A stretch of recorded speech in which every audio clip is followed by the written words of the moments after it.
So here we've got two modes of particles. We've got secondary, these larger ones, and these very tiny ones called tertiaries. So a simple threshold doesn't even come close to working here, even though your mind might think it would.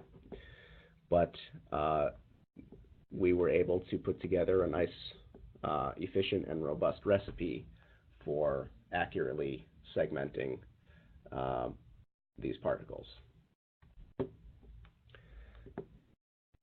So the recipe is run. We've got the larger ones in green, the smaller ones in red. The volume fractions popped up here.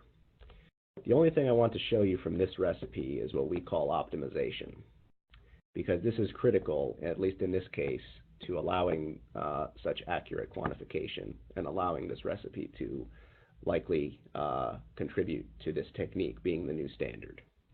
What optimization does is it lets Mipar decide what it thinks is the best setting for a given step. A great example of that is an erosion step. So let's go right here to where we have the secondaries mostly selected after this algorithm was run about partly the way through. And if we take the erosion tool, you can see that if I hide this, I'm not exactly sure where this outline should be drawn. And you're never going to be. There's always a gradient that's going to be at play at the boundaries of particles. Do I stop here? Do I stop here? Do I stop here? Or do I go all the way back out here? I'm not entirely sure.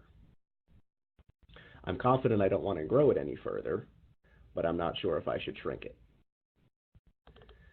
So in this case, what you can do is add one of those steps, add an erosion step, which we've done here, and then tell Mipar to optimize it.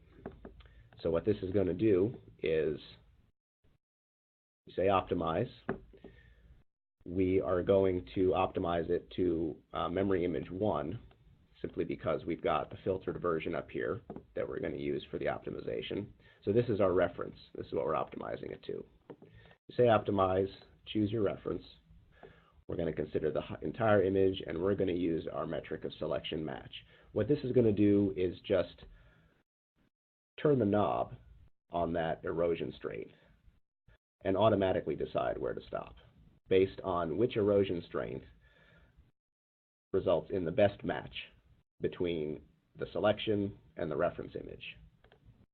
So I'm going to let the strength vary from 0 to, say, 7 in steps of a half. So now it's shrinking it across that range, and it comes back and it says, aha, at a strength of 1 is when we have the best match between our segmentation and our reference. And now you have a mathematical, a defendable, and an objective reason for drawing the boundaries where you have.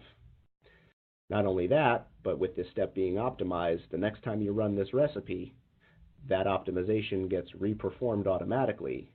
And if the next image needs an erosion strength of 2, that's what it's going to pick. And now you've got not only an objective recipe, but a dynamic one that's able to adapt to changes in imaging conditions if it needs to. So we did that for both the secondaries and the tertiary particles. We grew and shrunk them with optimized dilation and erosion, and it came back and said they don't need any growth or shrinking. They're the best match exactly how they are already, which is still an important piece of information to know. It's still an objective selection then of the tertiaries. So that's our recipe. 2 modes, secondary and tertiary,